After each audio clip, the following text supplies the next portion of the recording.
Hello everybody, good afternoon, and thank you for joining this session today where we're going to talk about how to create conversion optimized landing pages. And I'm sure a lot of people who have joined here would be familiar with the term landing pages and what are they supposed to do. So I've been, I'll kind of go in details of that. So I'm Nilesh Patel, founder and CEO of LeadSquared, and I have along with me my colleague Meenu, who is the content marketing lead at LeadSquared. So both of us will be running the presentation. So what will you learn from this webinar? So we've come up with this sort of habits is what we're calling a framework of designing conversion optimized landing pages. So we'll talk about that, sort of best practices to design the landing pages so they're optimized for conversion. Then I'll briefly touch upon the subject of how do we measure and track the landing page performance. So what are the metrics one need to keep in mind? And then as we sent out the webinar invite, we asked our participants to submit us a couple of pages which they would like us to review. So we've picked 2 pages today for a review, and I'm going to talk about that in terms of how those pages can be improved for better conversion. So let's start designing conversion optimized landing pages. So this is a line below. If you notice, it's and many clicks would have been materialized if your landing pages were conversion optimized. So this is a line which Prashant, my colleague, had written as part of a poem or ode for marketing. It's out there somewhere in our blog. If you guys would like to see it, it's a nice poem. It's on marketing. So this is one of the lines of that. So just quick background and FAQ on landing page. So what is a landing page? How is landing page different from a normal web page? And who should be using a landing page, or why should one use a landing page? So what is a landing page? It's a special purpose web page primarily containing a single offer, and it's driven towards a particular call to action, which could be capturing of a lead or taking the visitor to another page or asking them to do a certain action. And usually this is not part of your website navigation, and so that's a landing. So very high level, one more time, it's essentially a page which is driven to have a visitor take a particular action, which could be a capture of a lead or taking them to another link using a CTA, call to action button. And it contains a single offer and is explained. That offer is explained in that page using multiple elements, could be text, video, images, or any other graphical element to drive the visitor to convert to do the action. It could be a lead capture action or a call to action as in a click action. So taking a quick example of a landing page here. So as you can see, this landing page out here is for driving the visitor to submit the information by downloading this ebook. So the offer is the ebook. It explains what this is all about, and it says download an ebook. It talks about how many people downloaded till now. It gives a brief about the author who's written this ebook and sort of stuff. So it's basically has information and content which is going to let the visitor or drive the visitor to conversion. For the purpose of metric, so this landing page gives us 50% conversion. So every 2 visits which lands on this page, we get 1 conversion out of this. So that's your landing page. Now, how is the landing page different from a web page? So in short, a landing page is not a detailed description of a product or a service, right? So it's not talking about the whole deal about your services, how cool they are or how cool the product is, and it is definitely not your corporate information page or about page. So it's not. Those are your typical website pages and not necessarily the landing page. And for the purpose of making sure to make sure that a landing page drives maximum visits to leads or a call to action, whichever is there on the page, it is important that it doesn't have a lot of navigation, or rather no navigation element on it. So there is no hard and fast rule like that, but as a best practice, if you avoid having a navigation element, it is going to help you increase the conversion. However, we have seen behavior in users where they land on a page, and they look at the corporate label or the logo or other information, and then go back to the prospects, go back to the website, and then fill a different form. So that happens. So one may take a chance of giving a corporate website link somewhere there, but it's definitely not a sort of a typical website page where you've got a lot of navigation element like about, blog, product, service, those kind of things. So that would not fall in the category of your landing page. So we'll just take a quick look of a web page. So here is it. This is our website page. We've had a new website launch recently. If you folks have not looked at it, feel free and send your comments if you have any for us. Would love to have some feedback there. And so this is just a screenshot from there. As you see, there's a lot of navigation elements. Typical web page, no big deal.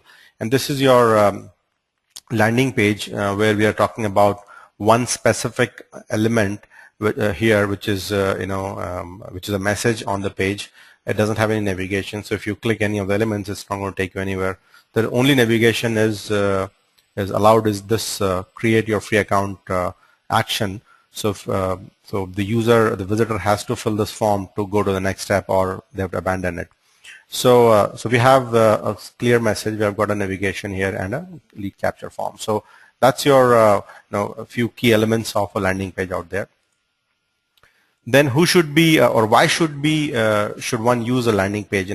So typical examples are your ads. So if you're spending on Google ads or Facebook ads or any other paid medium, and there are lots of them, there are ad networks and whatnot, LinkedIn and so on and so forth.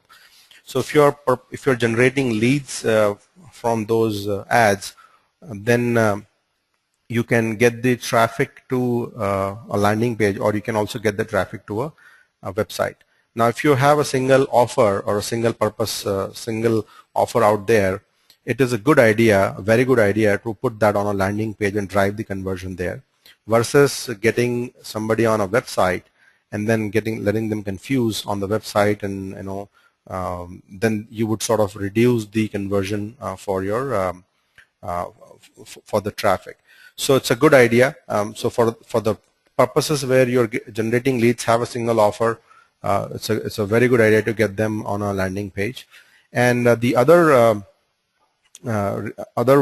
reason you can consider using landing pages, let's say if you have a blog and there is a traffic on the blog, and you want the blog to convert into lead for you, generate lead for you.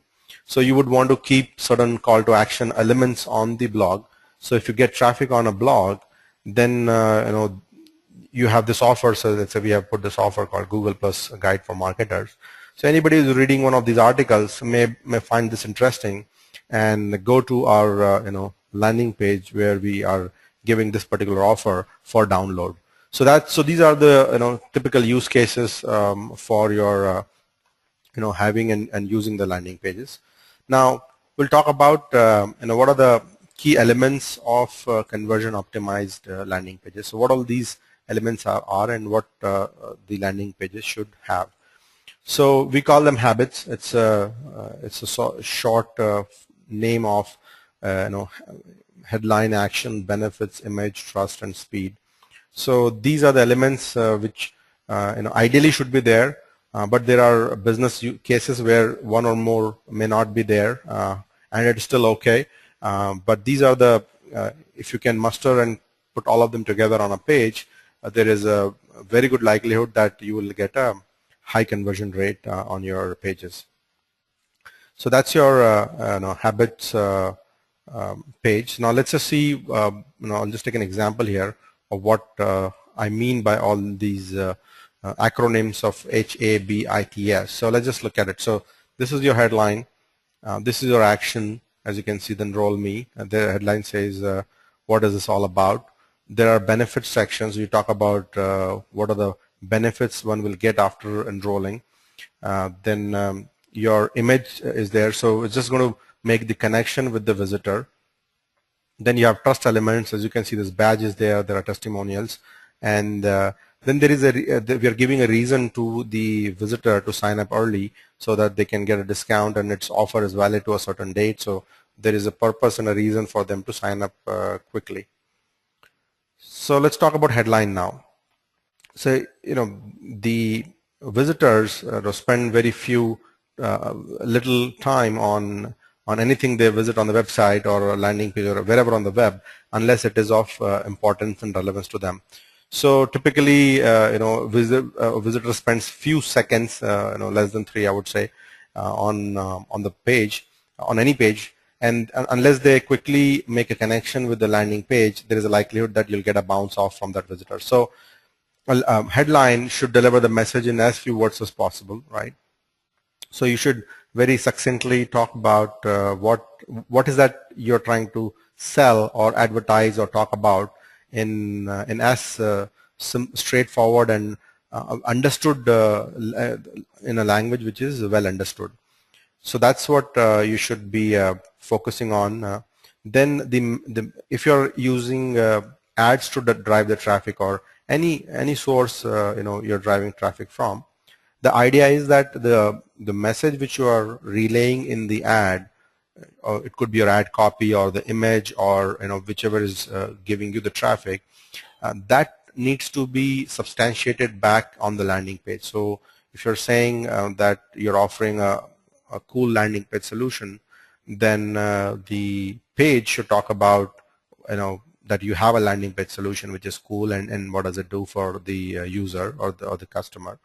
At the same time, if you're offering, let's say, a degree, it's an online MBA or something like that, then when the visitor goes on after clicking on that ad, then they should really talk about online MBA or one of those things. Otherwise, the intent is not mapped to the landing page, and then you will not get a good conversion. And then the headline can also summarize the value or the benefit which is there in the offer. So if you can craft one headline like that, that'll be awesome. You can support the headline with the sub-headline. So it could be something which is going to make the headline more stronger, and that could be a sub-headline. It could be in a smaller font or something like that.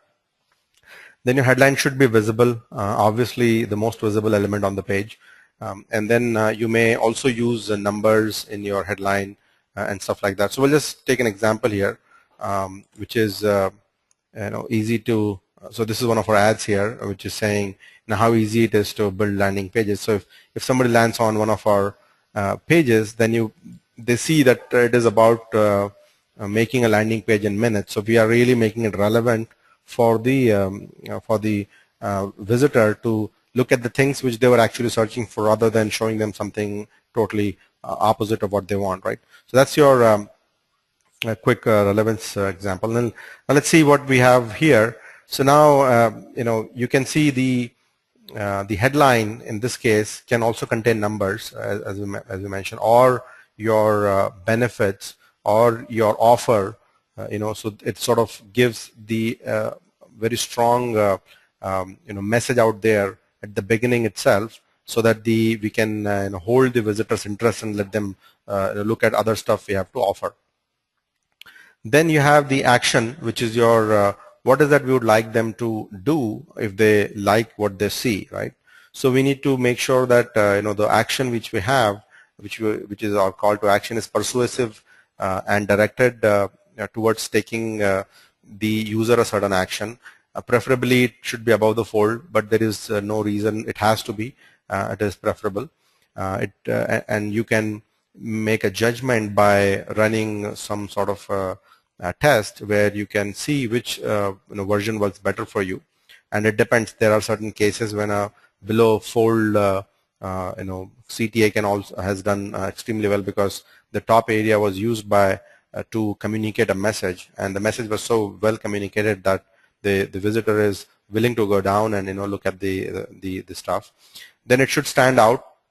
The colors should be such that it should stand out in a good way, in a good sense of design. And the more action oriented the CTA is, the better. So submit, is for example, is obviously submitting information, which is what you see in most of the cases on the contact page and all that. But if you want a user to take a particular action, it could be get started, or let's say if you want them to sign up for a trial, then that could be one of them. Still weaker, get started is very strong CTA. Or if there's a quiz sort of, let's say, which you're offering, then take a quiz now, something like that. Then you can also use directional cues. You may have noticed those pointers which say, go to this line or form, and I'll show one of them down in a couple of slides, where you can use the directional cues to point the visitor to a CTA or form. So it basically gives more reasons for the visitor to or direct the visitor to the form and the CTA place. Let's look at this example. And this is a Facebook landing page run by Red Bull, very famous and successful campaign. As you can see, it just makes the visitor look at the direction where this whole the arrow sort of image is taking you. So these kind of directional cues are very, very helpful and strong in driving the call to action.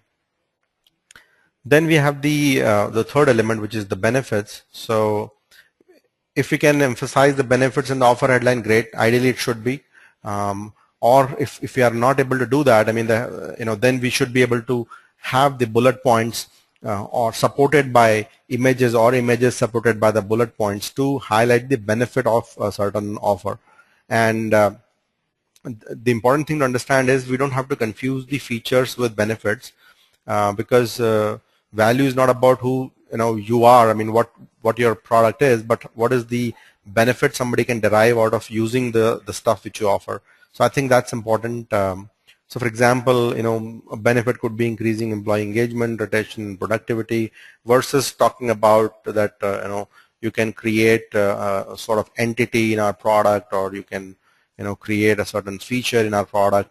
Unless and until that feature itself is a benefit in certain cases. So my opinion about this particular this particular aspect is, for example, when the products are very well understood, people know the category of the product very well, then they may directly compare the features.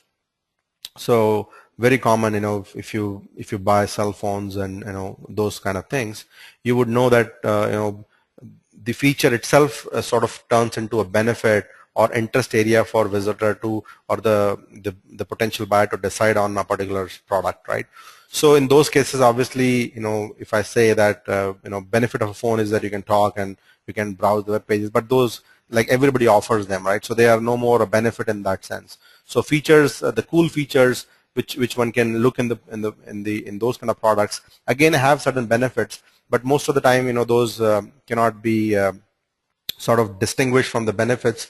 So those can be in those category cases, you can have features listed there, right? So, but in most cases where the if it's not easy to communicate the information in feature form, then one should really concentrate on the benefits, because features most of the visitors don't understand, especially in the business to business category. The benefits will always have a edge there. Then the perceived value should be greater than the perceived cost. So if you're asking somebody to share their information versus asking them or getting their contact information and offering them some in return of that, the perception of what the benefit they're going to accrue should be less than or more than the stuff which they're offering, which could be an email address or whatever. So for example, if a form says that if let's say asking somebody to sign up for a free trial of a product, then if you ask them to give their credit card information along with that, then the less people will sign up. Now it doesn't mean that you don't do it, it's just a question of business model. Some business model says we'll give you 30% 30-day money back guarantee, but we'll take your credit card information today. So it will be decided by the visitor, but the idea really is that the better this ratio is, the higher you will get the conversion. So let's take a look at here. So if somebody is going for some sort of a travel and lands on this page, and now if you are interested in this sort of offer, then if you see sharing, if I see that there is a perception in the first time perception is that I'll get something off, which is a certain values mentioned here.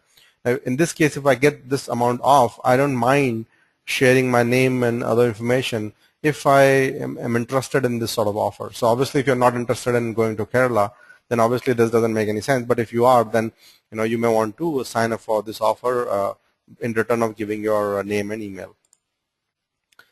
Then images and media has been research says, and I've heard a couple of guys who have built very big or run very large campaigns talk about their experience, and we've also seen our experience there, that the media imagery, I would say, about images and videos and stuff have a very, very positive impact on conversion, because there are certain elements of sometimes a product or a service which cannot be written down in text. I mean, even if they are written down in text, the visitors have less time consuming the text.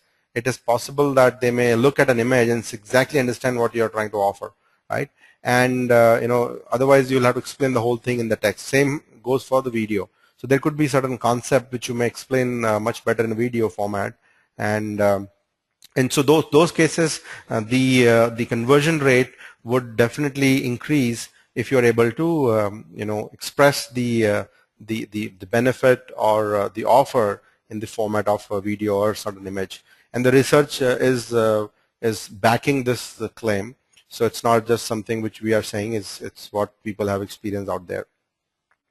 However, it's important that we don't overdo this. I mean, everything has to be balanced here. So if you have gigabytes of images there, then obviously if the page is not going to load, then there won't be any conversion at all, right? So we need to be balancing our this element on the page. Take an example. So let's say this company offers the aspirants who are going for JEE preparation, saying there's a new pattern out there one needs to know about, and so that's the key objective. And so what there are two elements one can look at. They can write a bundle of text here saying this is how the new pattern is and da da da da da. But as an alternative, one can so they went ahead and put a video which says these are the new things which have happened in the new pattern versus what were there in old pattern. It's a good consumption way of consuming the content, and likely that somebody who's interested will be will go through this and sort of submit the information. And this has resulted in good conversion as a fact, we know. So that's why we have put this up here. Then trust. So trust basically is, it's like this, right? If you are going and looking at an offer, and if you see that others have bought that stuff, or there is somebody who's saying good things about a particular product or service or that offer, there is a strong likelihood that you would also you would not find their claim hollow, and if it's being endorsed or talked about by third parties. And so it helps in building a trust factor and deciding in favor of giving the or increasing the conversion. So things like you have your customer logos, your testimonials, third-party reviews or social proofs, press coverage, any sort of recognition one has, builds a lot of credibility to the page and drives the conversion. So obviously, every element of this framework which we are talking about, habit, need to be, balanced. So we don't have to put, testimonials from top to bottom, right? So that's not going to help either. So let's just look at an example here. So this is a page without, so it's a simple page that I've picked up. It doesn't have any, it doesn't say anything as in who are, but if you just change this a little bit, it says that it has been trusted by so many people and it's been there around for a while. It just gives us a visitor, a little bit more trust in this particular offer or the page. Then the last element is the speed or the urgency, as in why would somebody take an offer now, right? And that's if you can put that sort of thing on the page, it's going to help drive the conversion, because it has the element of urgency, and it's like a left behind feeling will be there with the visitors. So if they don't take it, they will feel that they're not going to be eligible, or this offer won't be available in future. So a number of ways you can do that. You can have it, make it an exclusive offer to a certain audience. It's something which is in limited supply. If there is a event of a sort, then it's obviously a time-bound event. Then they won't be able to participate if the event is there. So those things can be taken into consideration for okay, this. Okay, here is it. Sorry.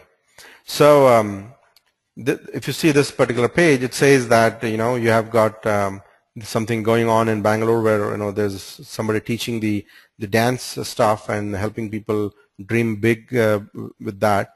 And so if you see, it says 50% discount to the first 50 people. And so if you are looking at something like this, you may want to claim the discount if you are interested, obviously. So this is your reason for urgency, right, which you can bring on the page. So that's your conversion optimized landing pages framework. So you have headline, you have action, which is your call to action, you have benefits. You need to highlight the benefits out there of why somebody has to sign up on the page. If you should support your benefit or the offer with image or video, or one of those, or could be a slideshow presentation, any sort of multimedia element. You need to have the elements of testimonial or the trust building elements like press coverage and stuff like that on the page. And then you should give reasons to the visitor or sort of create a sense of urgency to so that they sign up quickly. Now, how do we go ahead and measure measure and track the performance of landing pages? So what are those, right? So obviously, few elements here. So we've got most of the landing pages which are on the website and typical forms. For the lack of tools out there, not many people are going to know the conversions from them. So at most you would know number of people who visited that you can do in Google Analytics. Then if you have set up goals and stuff like that, then you can look at the submissions and from that. So number of visits, number of unique submissions, how many people who visit your page are converting into a lead for you. So that's your way to identify how good a page is. So if you're getting 100 visitors, out of that, how many of them you're converting into leads? If it's 15 of them, then your 15% is your conversion rate. And then there's a difference between unique lead and submission. So so basically, you may have a page which is being submitted by the same set of people who took the last offer, and so you're not really generating a new lead. However, if you're selling something which is new, then obviously you are generating sales. But in the case of leads, if you already have a lead, then you are not generating a new unique lead with the new offer. So conversion rate can be looked at in two sense. One is the conversion rate of the page in respect of the offer, and also in respect of generating a unique lead. Then obviously number of customers, and the other element one can look at in the landing pages. So a landing page may get traffic from multiple sources. So it could be social media, the Facebook ads or Google ads or Bing ads or LinkedIn ads, or traffic from the blog or whatnot, right? And so you may want to analyze which sources are converting best for you. And so source-wise conversion rate is a great way to find out what traffic source is giving you the best outcome from your landing page. So these are some of the metrics one need to sort of keep in mind while looking at the performance of the landing page. Conversion rate is the most important metric, obviously, for the landing page performance.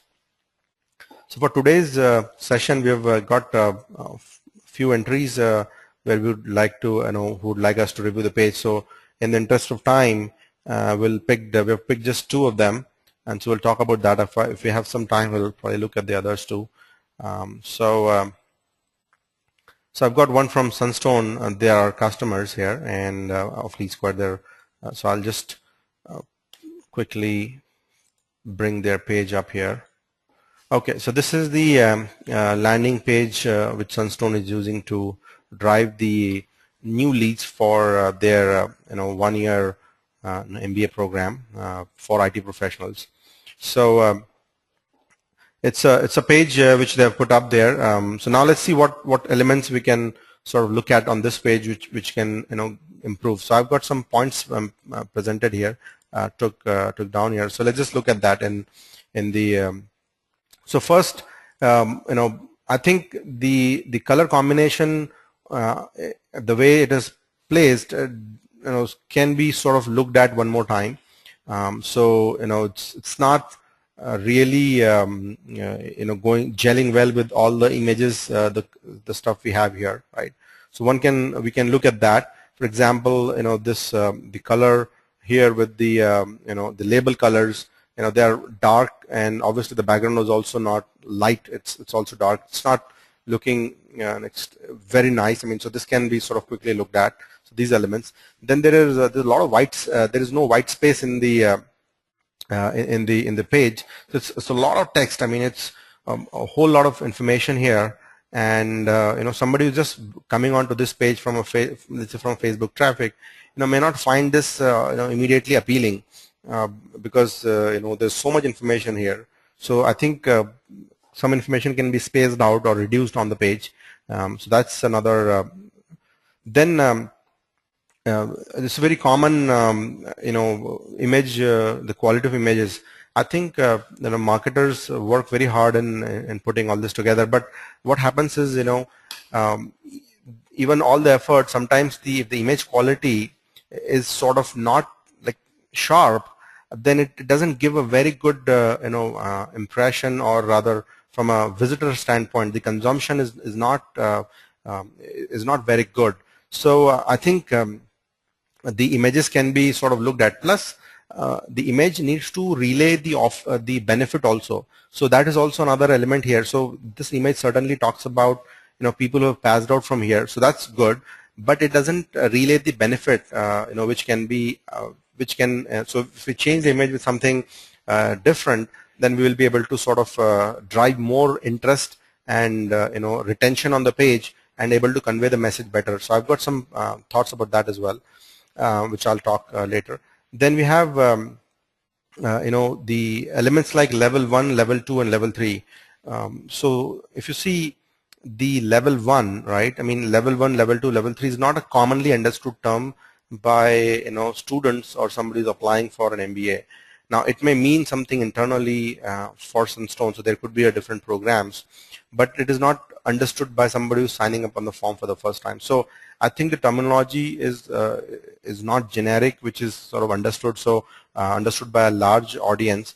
So I think we can avoid probably this, or maybe replace with something more familiar by the student, or maybe we can avoid this altogether. So there could be some thoughts on that. I'm not sure how well we can craft this, but this seems to be a little for the new guys it will be a little odd to understand what that is. Then headline. So I've got one idea here. So obviously this headline is certainly relaying the message, which is that this is a 1-year part-time program for IT professionals. So that it makes it very clear that first of all, Sunstone is going after IT professionals, and the offer is for 1-year part-time program. So that makes it extremely clear what they are offering. So offer is clear, but what can we craft it in a little bit more interesting way? So what I thought could be done is we can say IT professionals, climb up the corporate ladder with Sunstone MBA, right? So we can look at this as an option, and so the message really is, because what Sunstone offers is a program for MBA. So it's really not an MBA. I mean, you take a degree, but obviously there's a purpose to the degree, which is to either get better salaries or better position in the company or something like that, right? There is obviously an interest. Why would anybody take a degree otherwise? So that we can sort of highlight in there, and then we can put a subheadline which can say 1-year part-time program, learn from the top international faculty. So we are driving further trust and further interest in the visitor saying, it's the duration is 1 year program, and if 1 year program is important, it can again go into the headline. So that can be sort of mixed and match can be done there, right? Then on the picture, this picture in here, right? This can, I think if this can, if we can have a picture where we are depicting how a student who came to Sunstone, so they had a particular profile in a certain company. It could be, they could be a programmer or somebody as a manager, right? They became let's say director in a different company after doing a Sunstone program, right?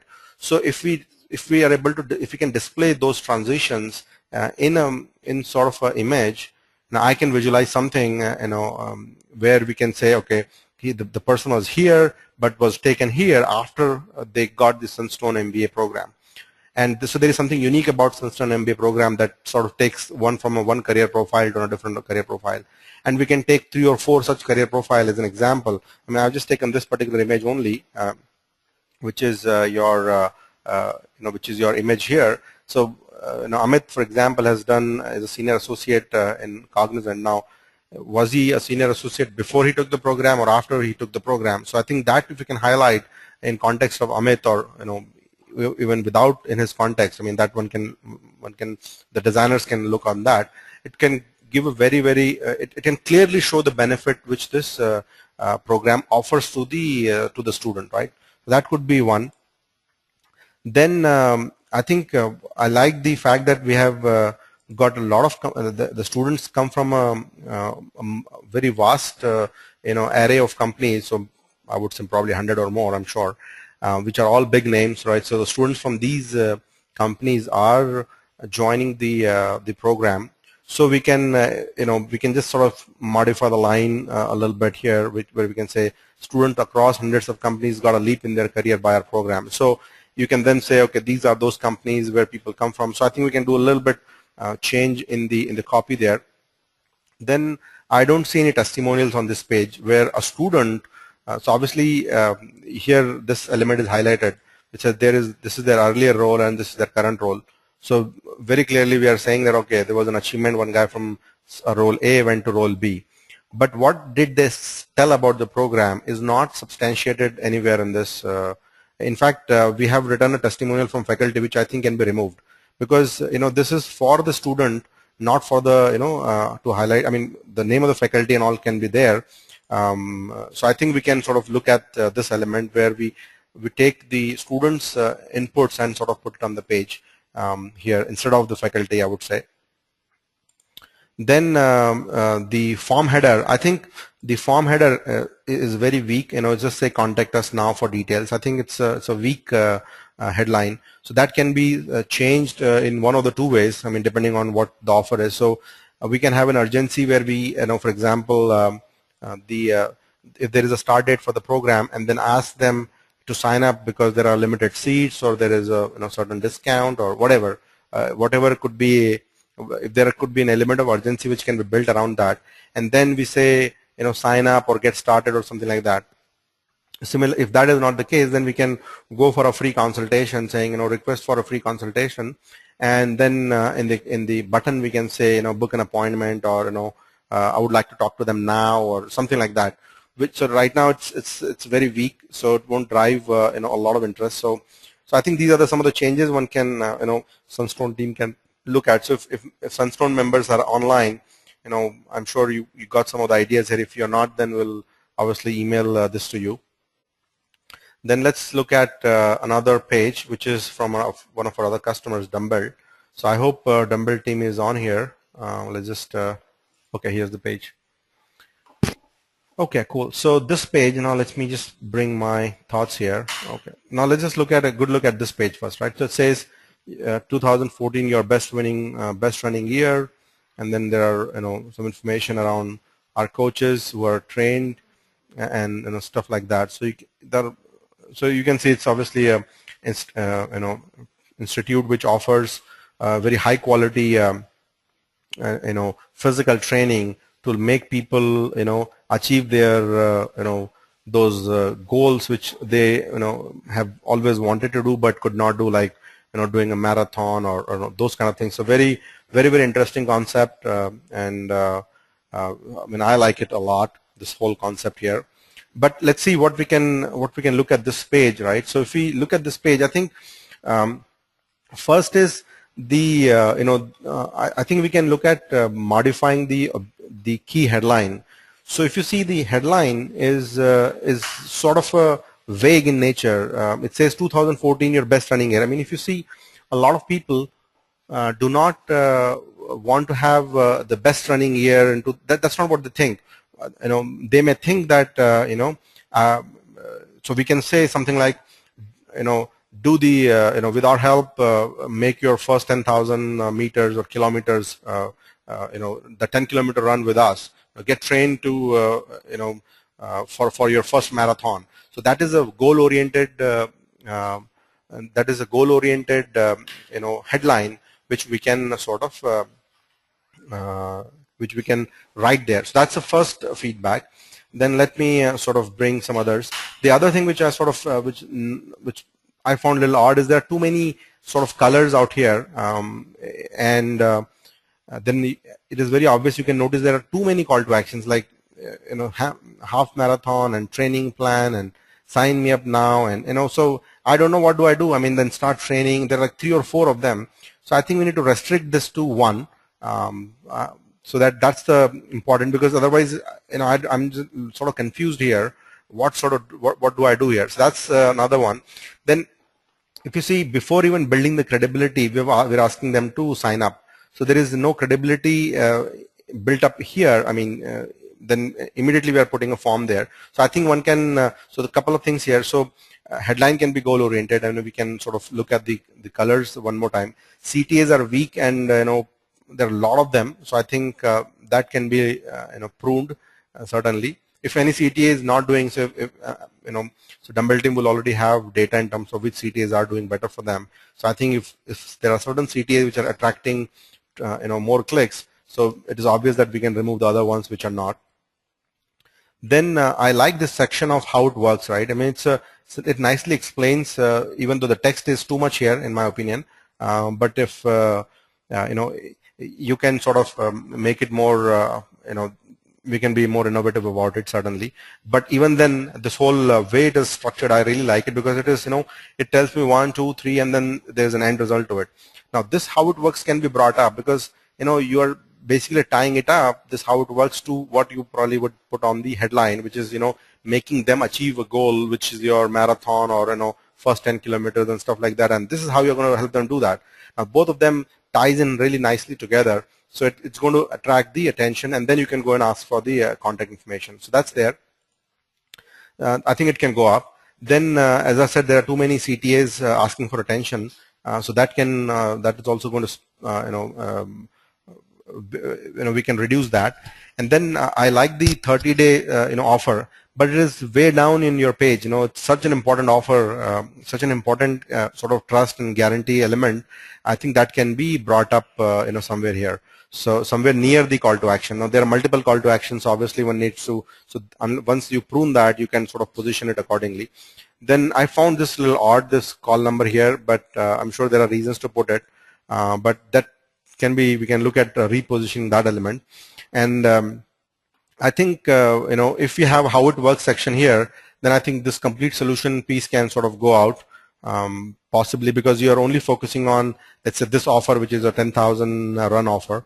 I think the coaches section is good, and your but the testimonial section can get more space, so you can have a couple of more testimonial sections available here without sort of scroll thing.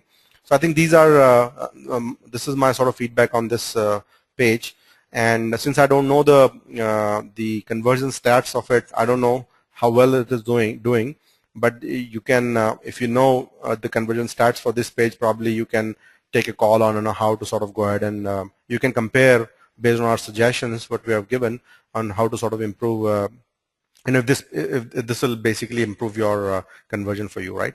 So that's your this second example. Then since we have some more time, I'll take one more here, and let me see here. Okay, here you go. So so head honchos. So first of all, I looked at this page, and it is asking me to buy. I couldn't understand what I have to buy here. Basically, when I look, I mean, so if I look at it immediately, it says make a LinkedIn statement, and then I look, all I see is buy now, and so I don't know what I have to buy because it's too early. You're asking me to give to pay for this particular service.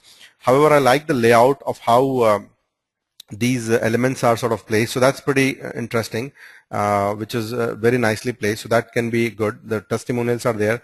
I think we can include the pictures of the relevant people here. That will actually add a lot of value, and I think this is too detailed.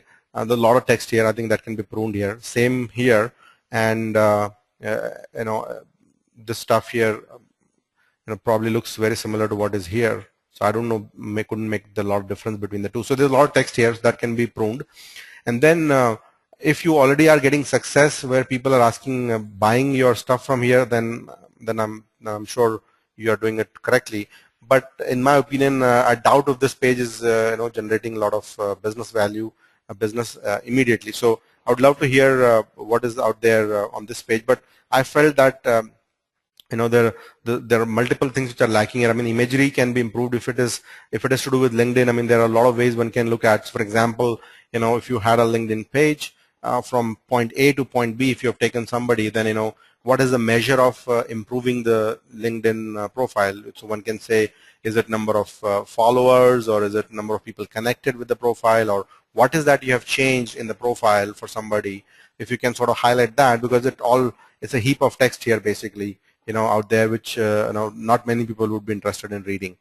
So I think that there are a couple of things which can be done here, but there are a couple of nice things as well. As I said, the 1, 2, 3. I mean, I liked it. It's very nicely laid out. One can quickly understand what these things are saying. So that's your third page, and then there's one more. I'm not able to pull it, but it was a page which was taking somebody to a website. And so, as I said, that's not a landing page. So I think the 4 entries out there. So we can now, let me just see what kind of questions we have here. Okay, so we've got question from Chakrapani, which says where we need to register for a create landing page. So if you want to create a landing page, I mean, you can use LeadSquared for that, obviously.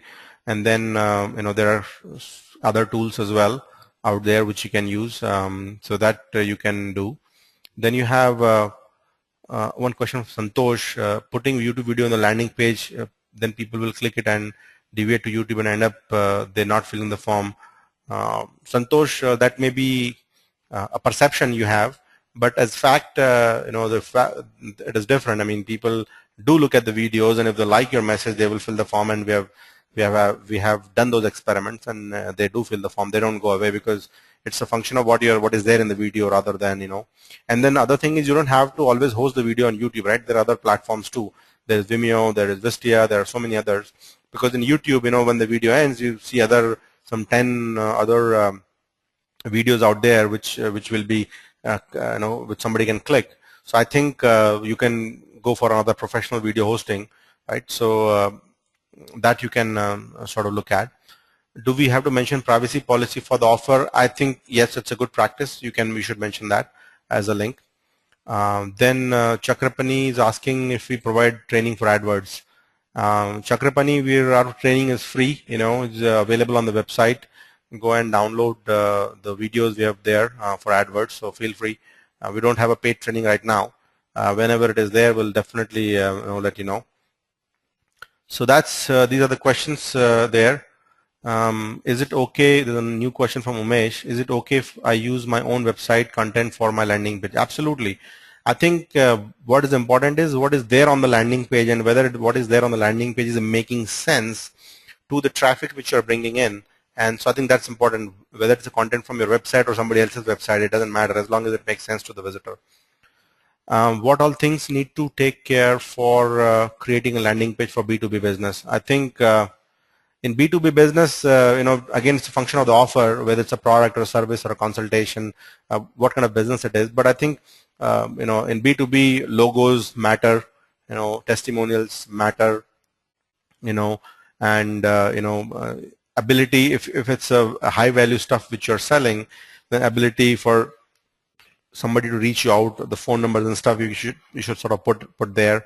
And then so I think those are the couple of things, but I think it's in the context of what you are sort of selling would be important to kind of look at. Now if you are, let's say, doing a mobile app, let's say I'm just taking an example, or you are a provider who provides mobile app, so maybe you can put a video of an app which you have built there and sort of showcase that.